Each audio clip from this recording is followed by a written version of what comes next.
The Tao of Self-Confidence, episode 596. Welcome to the Tao of Self-Confidence, where I share stories of amazing women who have discovered their inner journey to self-confidence. Visit our website at thetaoofselfconfidence.com. Your inner journey to self-confidence awaits.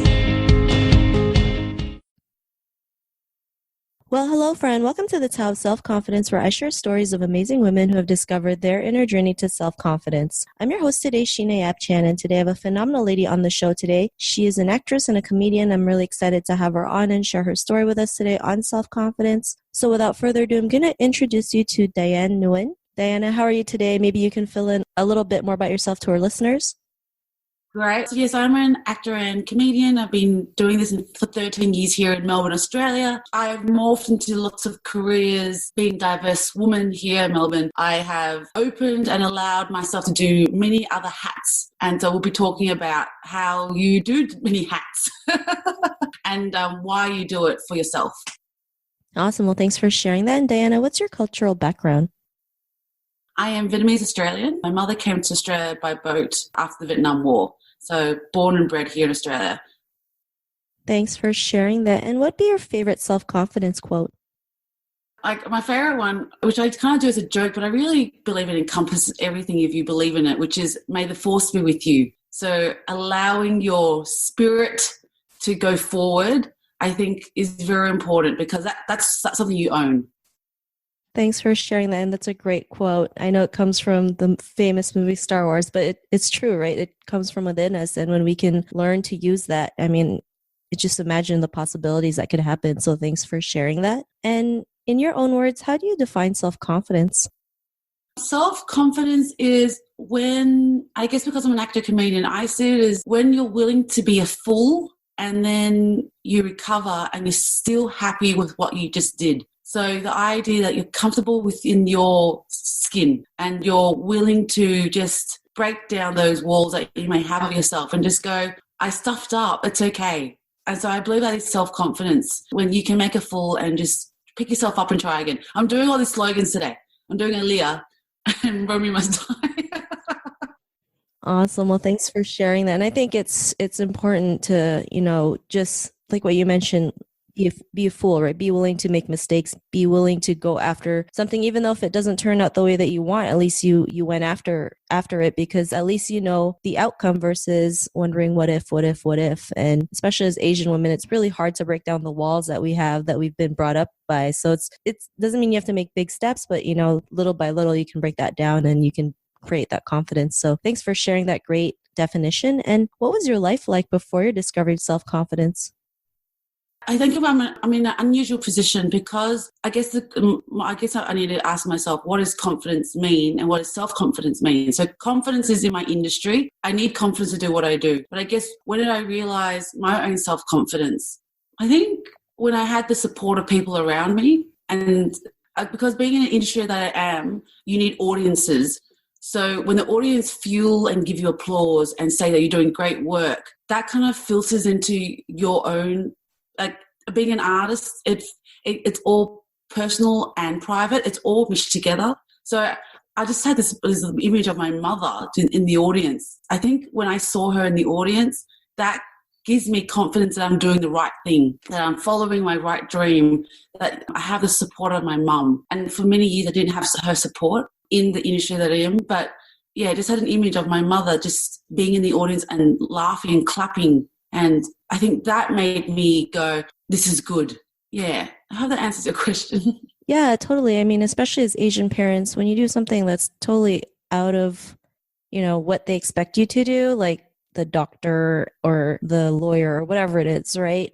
They expect you to do one thing, and then you breaking out into being an actress is totally like out of their plan, right? And they just don't understand why you would drop everything and become an actress and a comedian. And, as parents, they will never understand it until they realize, that you really do love what you're doing. They see that you're actually happy with what you're doing. Like your mom seeing you, doing, acting or comedy act. And like you said, she's laughing. Like, yeah, you're like, finally, my mom actually supports me, and it gives you that boost to keep going. Right. And because of that, what's your life been like now?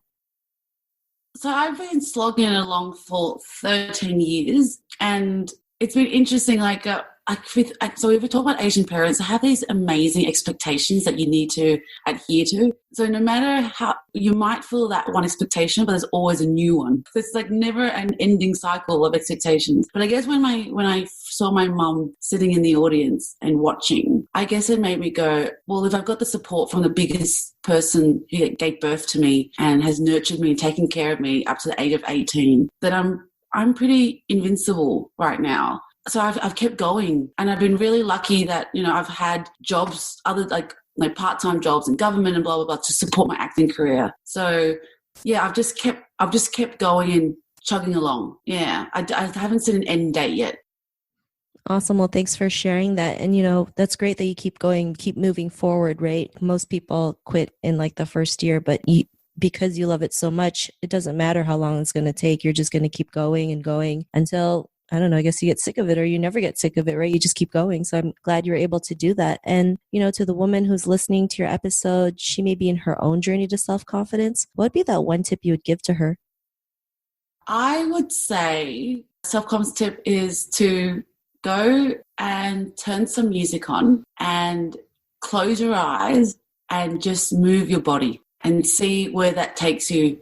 Because I think we're very judgmental of the way we do things and say. And I would like people to practice self-confidence. So using the body, because I really believe mind, body, and soul is all the same thing. Like if it's one is disconnected, it's not working. So we all talk about the mind, getting your mind strong. But if you're not involving the body in it, then you're already disconnecting yourself. So I would say be liberated and dance. And that's my biggest motto, is dancing. Thanks for sharing that. And I love how you mentioned that, like, it's just teaching you how to just sometimes go with what feels right versus like trying to be so rigid at times, trying to have a set plan, just kind of let go and see what happens. And sometimes we do that, right? We need to just let go and just, like you mentioned, just dance or just do what makes you feel good. So that's a great tip that you mentioned. And if our listeners wanted to get to know a little bit more about you and what you do, or check out some of your work, is there any links or social media profiles we can connect with?